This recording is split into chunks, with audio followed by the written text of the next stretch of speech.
Hello and welcome to the Dreaded 30s podcast, where we share stories about our past, present, and future so you can feel a little bit better about yourself. The motherland of self-deprecating jokes. It's the Dreaded 30s podcast. My name is Justin, half of Dreaded 30s. I am 29 and I'm in the great state of Ohio. Name is Gavin. I am 29 as well, and in the wonderful cornfield state of Missouri. Good old Missouri, am I right? Yeah, I we're feel just like both of over. us live in terrible states, let's be honest. Yeah, they could be so great. Like, they really could be great, but there's just not a lot going on. The people are lovely. Lovely. Sure. Anyways, Gavin, give me a little bit about you. Give me your elevator pitch. Yes, Gavin. I am a nerdy gym hybrid, not very sporty, but I like the eye candy, respectfully. And by day, I'm a business analyst, and by night, I am a gamer hermit. How about you, Justin? A gamer hermit. I love that for you. Yeah. Yeah, I'd like to consider myself like some sort of jock nerd hybrid as well. I spent a lot of my young gay life jumping state to state. At one point in time, I lived in Missouri with Gavin. Maybe we'll talk about that sometime. I'm an accountant, and I'm in college currently. And then at night, I definitely am a gamer and play rugby. You're very sporty. Very sporty. It's very deceiving sometimes. A lot of people are surprised to hear that I play sports, but Out of all your you know, sports so far, because you've played a lot of them, do you have like a favorite? Like it's rugby, for definitely example? rugby. Okay. Rugby's my favorite. I played soccer all the way through college, so that was my sport. Did terrible things to my kneecaps, rip my knees. But doing rugby now, and I'm loving it. For the most part, this is going to be a pretty late podcast. A lot of storytelling, some topic discussions. This is a queer podcast, so there's definitely going to be some times where we talk about some LGBTQ plus topics and discussions. But hopefully, for the most part, we aren't getting too deep. Yeah, and I think if we do get more to those deeper topics, we can have like those trigger warnings because there are some stories I'm Mm, sure we both have that, if we're comfortable sharing them, they can be triggers for other people as well. So I want to make sure that we are always conscientious of those things. yeah, I mean, look, it's called Dreaded 30s. We're both 29-year-old guys about to enter our 30s, and for 29-year-olds, we've experienced some serious trauma. We've been through some things, so I think we'll be I think we'll be mindful. Moanful. I know. I was like, we're gonna be mindful. Well, we're definitely gonna be mindful when it comes to things that maybe trigger some. Um, but I also think when we do talk about like serious issues, we're definitely gonna do our research, make sure that we're represented well. Get some lawyers now while you're at it, Gavin. Just never know. Yeah, I mean, many people call it wisdom. I just call it gain trauma throughout the years. We call it You know, getting I wiser, but I've been doing this thing though. I've had really good conversations with my partner about um XP. We've been considering things XP. Just because you have a bad experience, it's still XP, you guys are right? such nerds. I Love it. know, but it's been a really good perspective of like you can have terrible experience, you can have trauma, whatever it may be, but you learn from it. It's experience, right? We're Mhm. trying to find silver linings, right? We have to get through the day. I mean, Yeah, this is very true. always dreading something. Speaking of dreading, Gavin, what did you dread this week, or what are you dreading? Oh man. This last week, I think I was just dreading. I'll be honest. I had a housewarming party I went to yesterday, and I was kind of, lacking a lot of human exposure still. Like I go to the gym and I'm around people at work, but like within my own like gay friend circle groups, I haven't seen most of them in like a year or plus. Wow. And I kind of lost that interaction comfortability because I'm a pretty social awkward person by nature. Like I'm not the best at small talk or um maintaining long distance relationships through time. Like I'm not the best at that. Hmm. But I was invited by a friend. I haven't talked to him forever, which is cool. And it was actually really fun. Like I dreaded the whole experience, and I realized as I got there, like it wasn't as big of a deal as I made it out to be. Mid 20s, for example, of that, they were a bigger deal than I'm sure I made it out to be, but it was still Right. meant a lot to me. And I don't know, it was fun. I dreaded it a little bit less now that it happened. It was actually pretty fun. Um, that was my week. How about yours? Mm. My week was surprisingly busy. I just finished a rugby season, so I thought it would be a pretty chill week, but it stayed busy. Yesterday I went kayaking for. I mean, I'm gonna consider it the first time, but like I've done like like rafting or like being in tubes, going down a river. But like I was kayaking on my own accord. And it was an absolute blast. It was out there for 3.5 hours and really enjoyed it. No flips, no No tumbles. flips. There was plenty of times where I spun around, just like not knowing how to steer the damn thing. But I finally Uh, got. I mean, when you're out there for 3.5 hours, I certainly hope you like finally get the hang of it. Were you guys like So in the same kayak or you in separate ones? different ones. Yep. Okay. Okay. Yep. I will. I'll have to like post a photo on Twitter or something just I think for you for should. people to see it. Happy Happy Daddy's / Father's Day. I know, right? I went with my partner, full Mhm. disclosure, and he's definitely a papa. He's a papa bear.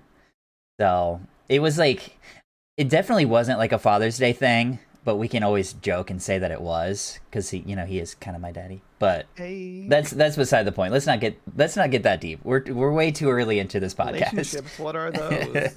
Unfamiliar. Yeah, we're gonna hold that one for another time. That's for damn sure. I'm actually super excited for this part of this episode. Hmm. Gavin and I have known each other for, God, I want to say it's nearly 12 years, 11 or 12 years, which is kind of insane to think of. Like, I think you're the longest I've been friends with somebody. Hmm. And why don't we talk about how we first met each other? How you traumatized me? No. Oh, it's a story. So I think it was like 2011. I was on a Minecraft server that was like LGBT oriented. I believe it was called just like Gamers Minecraft Yeah. or MC Gamers, something like that. And there was this person, I believe it was named Dreadstuff. Correct me if I'm wrong. I think it was Mhm. Dreadstuff Yep. that joined the server. Yes. I joined the server and I was doing my own thing. Back then I was very much like a solo player. I didn't have many at all, like actual like online friends I would like hang out with. And I knew the mod, Rockman, like we were cool. And like Mhm. he knew I was kind of like my own little person, do my own little thing. He tried to interact with me sometimes, but I was very much like, oh, I'm just gonna build over here in the desert alone. No one's gonna bother me. So I'm over there building and stuff, and I leave for a bit. And I come back, and there's someone in my house. I'm like, who the hell is in my house right now? There's no one I want to have in my house. And I see my walls are being collapsed on, and I'm like, what the hell is going on? And then Justin's in there destroying my stuff, and I'm like, what are you doing? And he's like, I'm helping you. And I'm like, the fuck? I was like, get out. I was like, I'm calling the admin. So I called Rockman. I tried to get you banned. Oh my God. You tried to get me banned? Yeah, I told him, I Oh was my like, God. he griefed me, he Right. harassed me. Mm. He was like, no, no, no. He's like, Gavin. He's like, trust me, this is a good guy. You guys will be friends. At least you won't fight. Like, just talk to him. I was like, ban him now. There is no way. My intentions were golden the entire time. I think you were pretty new to the server, and I wasn't around for long, but I've been on the server for a little bit, and honestly, I was bored. Let's be honest, a little bored. So I went to see who this new person is, who is Gavin. Hmm. And you were in the process of like making houses, making an amusement park, like roller coasters and stuff like that. And I swear on everything, I was doing my best to help. I was just trying to help. And I think I remember like breaking a piece of glass or something, and it was like game over for you. Like I you was like, were what the done. fuck? You were done with me because That glass was is just really my hard to make, and when you break it, it goes away. That was And my that first was time like playing Minecraft. Well, not first time, but like first like I'd say a couple months of playing. So I was still like new to mm, like how to be good at it. And this guy came over and destroyed my glass. And I was like, what the mm, heck, man? mm. But look at us now. Here we are, many a years later. I actually don't know how. Like, how did we improve from you just absolutely hating me in the beginning? I I th- think I, I think I was just persistent. I think I didn't just he stuck make us get on around. the call together, I thought. There's no way, really. I don't remember exactly because then we talked about like other games we played and Hmm. it's so fuzzy. God. It's been that long. It's been so long. But I always find it so funny that Gavin thought that I was just griefing him. And like I know deep down my intentions were so golden. I was just trying to help somebody new to the server. I was trying to get you banned from the server right afterwards. I was like, kick him, ban him. He was like, no, no, no. When we first met, how long was it after the Minecraft That's what extravaganza? I was trying to recall. I think it was maybe 2 to 3 years later I because was at my parents' house at that point. hmm yeah, I was in Louisville for school, Mm-hmm. and there was a soccer tournament, like a club soccer tournament that was going on in Kansas City.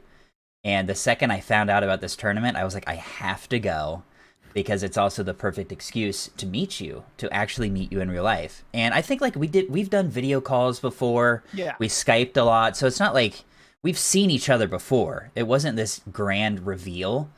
Um, but it was just I was so excited to meet someone. I didn't have a lot of gay friends at the time. Mm-hmm. So just to meet you face to face and kind of get that out of the way in a sense. I How was like much really you've excited grown for. since then? How much like gayness Ugh. you've like brought into your life? How much queerness? Ugh. I It's was gonna. yeah, I was super closeted because I was on a college soccer team. And like that was my Mhm. first time actually speaking gay things to someone in a really long time. Mhm. Yeah, so I came to Kansas City for that tournament, and I want to say it was like after the tournament we got together. We went to IHOP. I remember that, and I vividly remember just like sharing all these stories, like being so gay in the middle of this IHOP in Missouri, and you're just like, you need Mhm. to slow down. You need to get a little bit quieter. Because like back then too, in Missouri, it was like. I mean, this of course was like pre. Was this pre-gay marriage? Yes, for sure. Yeah, yeah, it was. And like Missouri, oh god, bless Missouri. Kansas City itself is pretty blue, but like there's still a lot of like we get a lot of people who don't like the gays, and Mhm. especially at that age, I was kind of like, oh my god, like I don't know if I want people to know that I'm like in public, like oh no. But now I'm like, yes, Oh man, look at me, like yeah. yeah, Now I'm obnoxious. I love it. that's how it should be, man. Yeah, and then you came over and we played League of Legends.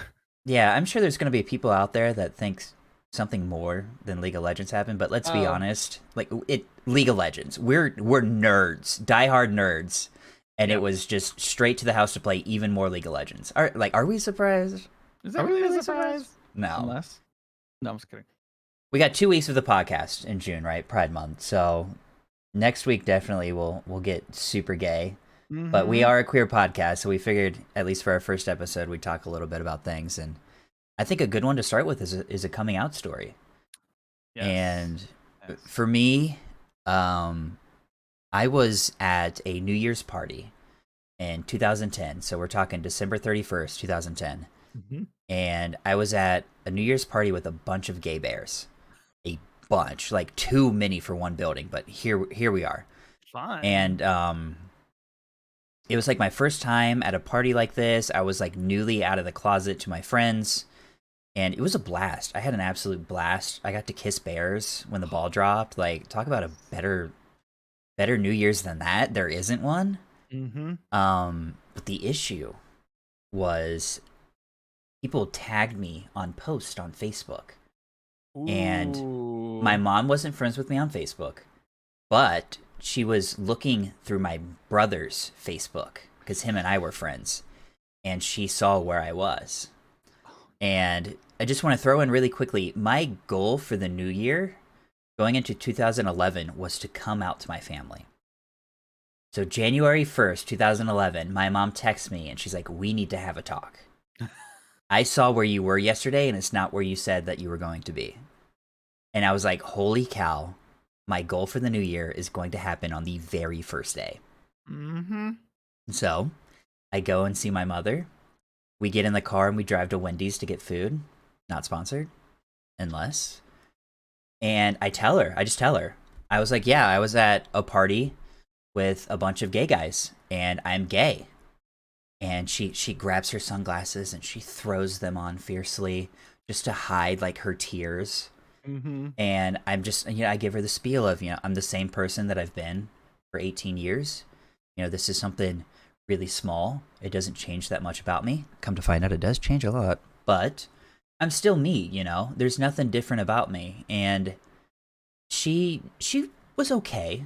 She was receptive to it, but she definitely did what a lot of parents do, and she blamed herself, and she questioned what she should have done differently as a parent when that's not the case. I've been gay forever. I can go Mm-hmm. back so far and tell you times where I was like, "Oh, that was gay." Yeah. Girl, you gay.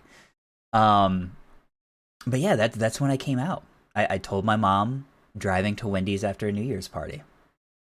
Wow. Yeah. And coming out to your family, was that much harder, or that did that follow suit pretty quickly? Yeah, so my dad, I didn't tell him. My mom ended up telling him. And that's kind of how I wanted it to be. I was never going to be ready to tell my father. And he didn't receive it too well. He kind of indirectly told me that I needed to move out, so I did. But it's what I needed to do. Like, even I knew that that's what I needed to do. I needed to give my family some space. I needed to have my own space to kind of figure myself out more. Um, and it probably took us about 4 years for everyone to really come around and to be comfortable with things. Mm-hmm. But here we are in 2021, and it's the best, healthiest relationship that I've had with my family. So like, I would do it all over again, just to be where I am today. It's weird how time can change things so much, especially in, like, in Hmm. our generation. Yeah, I think Hmm. it's really hard to believe the phrase of like time heals all. Sometimes it just takes time. That's all it Oh, takes. I hate that phrase because I hate I just, waiting. I'm so impatient. ugh.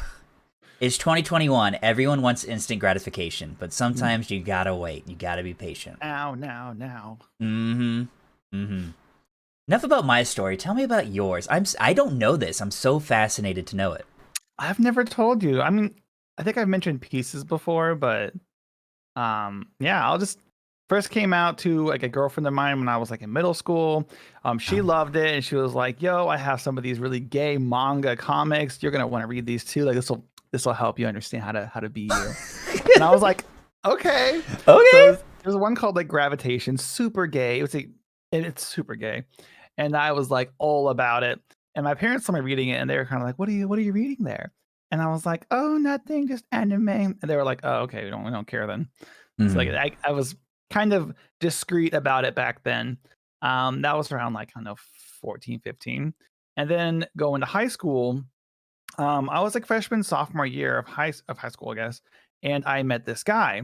And he was very straight, but he was also in theater with me. And I was crushing so hard on this dude. Mm. And he actually took me to Gay Pride that year. Like I think it was my sophomore year. He was a senior, I was a sophomore. He took me to Gay Pride because he was like, "Hey, I'm not gay." He's like, "But I support you, and I want to take you to Gay Pride so you can have fun." Oh no, wait. Now I was a freshman. I was 15. I couldn't drive yet. He drove me there because I couldn't Wow. drive. Yeah, it was super cool. That's really Um, nice. Still friends today. We used to play like D&D back in high school. Awesome guy, awesome group of friends. But in particular, he made sure I had like that gay experience. It was so cool. That's really Um, sweet. well, of course, my gay self fell hard for him. I was like, "Oh my god, like, this is the one. Like he is perfect. I need No. him." And I was on Facebook, or no, AIM. It's way before Facebook. I was Hmm. on AIM AOL days. I was venting to my girlfriend. I told her everything. I was like, "Oh my god, like this guy, I am falling for him. He's not into me though. Like I don't know what to do. I'm really upset about it." And I went to bed and forgot to close my monitor down. Oh no. My The amount mom of times walks that in. I've done that. Yeah, yeah. You don't think about it. And of course, I had like screensaver turned off for God knows why. Hmm. Um, my mom walks in. She's like, "Oh, I'm gonna turn off his computer," and she jiggles the mouse and like sees that the screen is pulled up, and there's a giant chain message from me. And she's like, in carrying mom mode, like, "Okay, well, I see what he's talking about. Like, obviously something, a big Yeah. deal happened." Yeah. And she read the whole message. So she Mm. wakes me up and she's like, "Gavin, like, you want to talk about something? Is something going on? Like, I saw Mm. your AIM. I keep wanting to say Facebook. I'm so I know, like, right? um, I was like, "What?" I was like, "No, there's nothing I want to talk about." Like, I was like, "I what?" She's like, "Gavin, are you a homosexual?" Oh my god, did she really? I was like, "No." I was like, I'm just working through some things." I was like, I'm not at all." And she was like, "Okay, well, when you're ready." But I could tell she had been like crying though. She had like red under her eyes. I think she like Oh, left, cried, and came back because she was really upset. And I think whenever I saw her, I wasn't ready to be like, "Hey, yeah, I am," because I was like, I can tell she's not taking it well. right. Um, so of course, like 2 weeks later, the topic came up again. She was like, "So Tess isn't your girlfriend, is she?" She's I my was like, beard. I was like, "Okay, well, you're pushing for this." I was like, "So yeah, mom." I was like, "She's not my girlfriend. She's my best friend, and I'm gay." And she was like, "Okay." She's like, "Okay, I kind of figured about that." And she was like, so like, and then she asked about the guy. She's like, what about this guy? And I was like, well, no. I was like, no, he's straight. I was like, and we're just friends, and it's fine. I was upset. She was like, okay. She's like, well, if you want to tell your dad, you can. She's like, but I recommend if you want to wait. She's like, I wouldn't, hold it over your head either, just because I don't think he'll take it well. Is what she said. Mm. So I waited until like my senior year of high school. I graduated and was going off to college. I told him that at the beginning of that year, as I was like moving into Mizzou, and he did not take it well. We didn't Mm. have I guess we didn't talk for like about a year, I think. Like there's no communication like at all. If there was, it Wow. was like very, very little. Um, yeah, and after that though, we did start talking more. Even back then though, we never had like a really strong, like, I guess, relationship. Never said I love you and stuff. But Right. and I say in the past like 5 to 6 years, as I'm in my 20s, he's starting to understand more about like the gay community and stuff. I mean, he was a theater kid too. They have gay neighbors across the street. They have lesbians on the other side. Like they are surrounded by gays. Their best friends are gays. Like I think he's been to more like drag shows than I have. Wow. So Kudos. full 180. It's gotten a lot better. Like it's nice to be able to say like I love you to your parents and have them say it back, and you know that like it's meant. And I'm sure you Mm. get that too. Like Yeah, it's nice. It's reassuring. It's calming, and God, it feels good to be out. it does.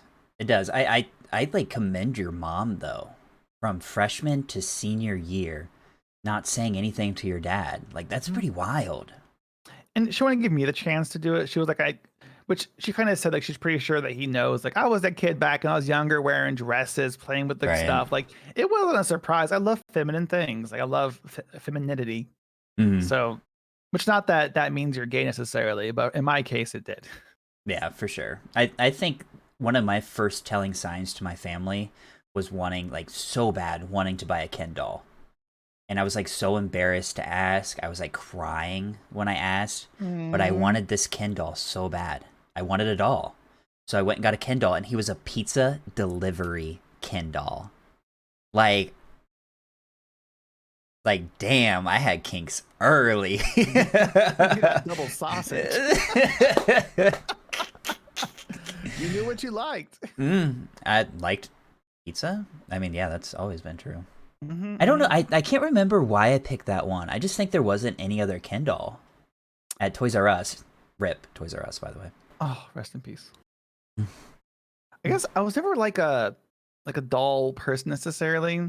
Like I had a pretty crazy imagination when I was a kid. Like I was very much like we create our own worlds, have sword fights and gun fights. We were playing Final Fantasy, like the early ones, and I was like, yeah, I love this. I'm Sephiroth. Rah! Like, yeah. Oh man. What I want to jump straight into a topic since we're talking about our youth. Mhm. I would love to talk kind of advice that we would give to our younger or our closeted self. And maybe this is advice that can touch on someone that maybe is in the closet or maybe is questioning their sexual identity. Mm-hmm. So I think for me, the biggest thing that I felt when I was younger was that I had to almost have my gay experience according to what other people told me.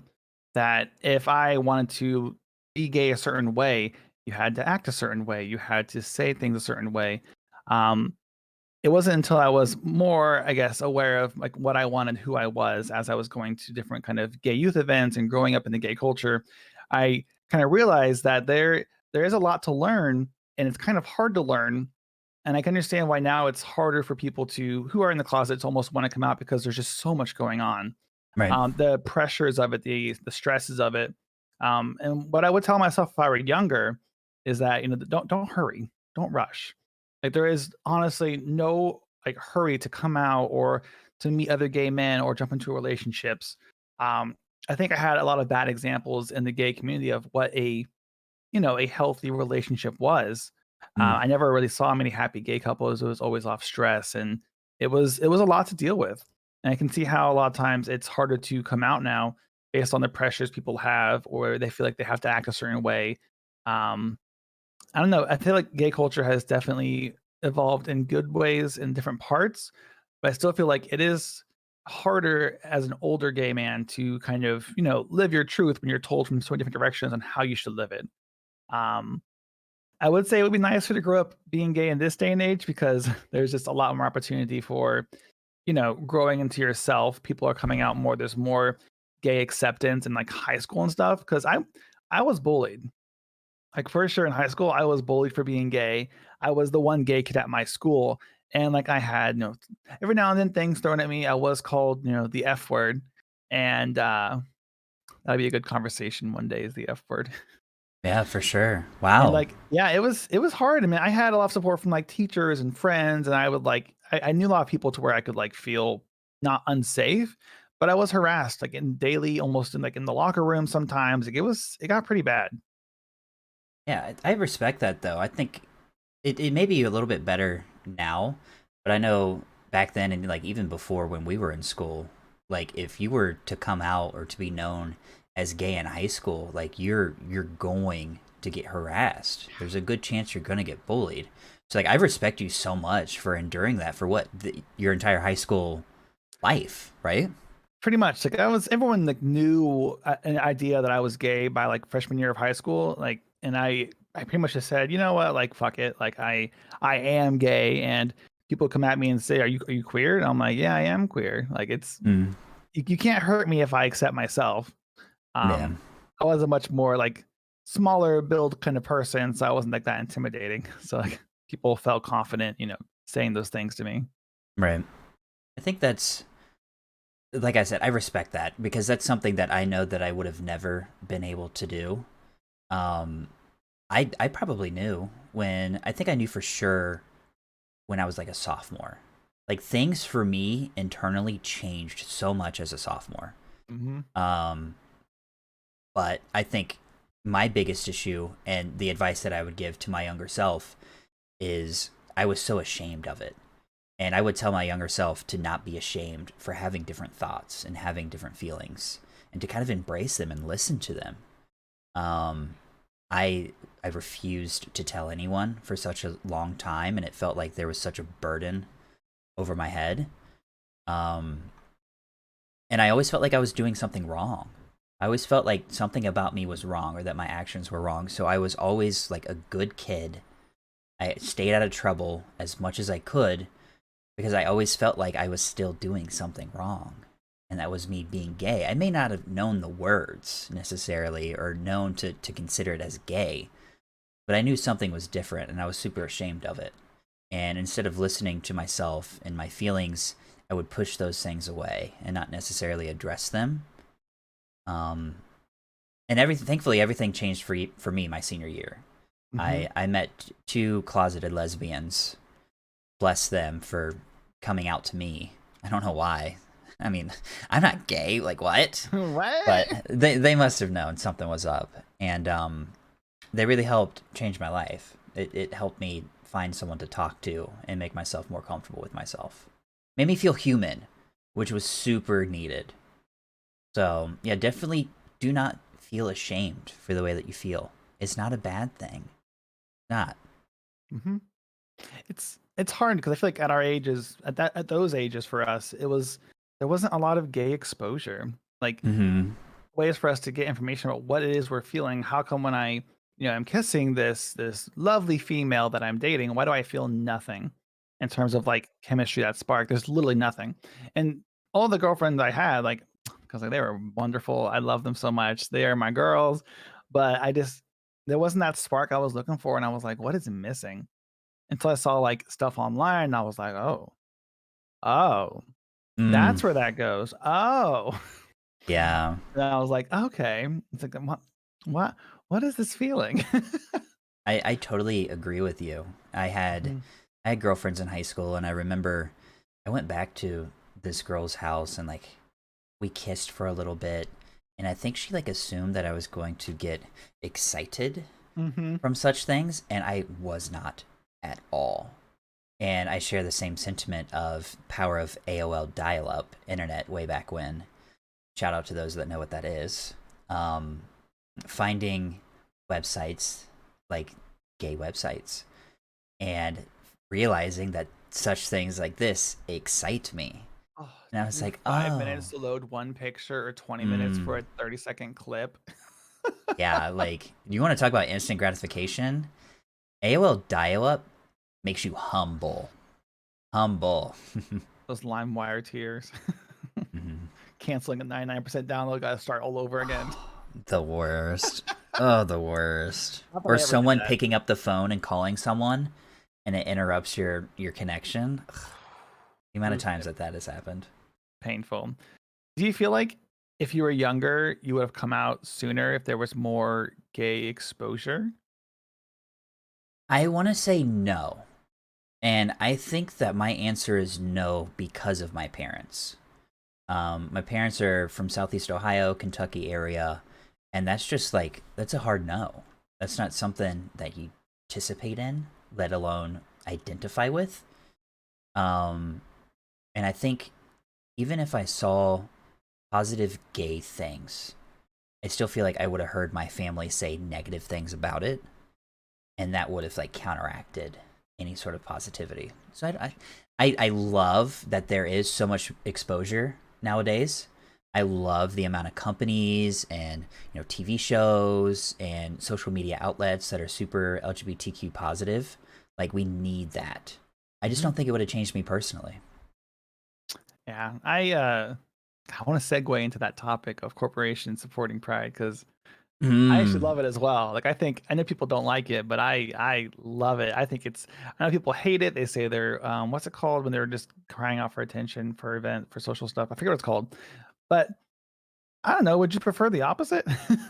exactly. I think this is a perfect opportunity to segue into our next episode. Dun, How dun, about we talk? dun. How about we talk that in our next episode? Next episode will definitely be really Pride Month oriented. Mhm. We're gonna talk about corporations using the gays, so why not us as a podcast use the Yes. gays? Like, let's go. Yes. Hey gay. But yeah, that's gonna do it for us. Thank you guys so much for listening to our very first podcast. We've been nervous about putting this out there, Mhm. um, but when you're anxious for over a month and you dread things because you're almost 30 years old, at some point in time, you kind of just have to push yourself over the edge and just go for it. And here we are. Put yourself on full display and here we are. Hmm. Wherever you found us online, we appreciate you checking us out. If you would like to follow us on social media, you can find us anywhere and everywhere at Dreaded30s. And I believe that's all I got. You got anything else, Dread? AKA That Gavin? covers the gist of it. We'll have things posted on Mondays. I think we're going with Monday.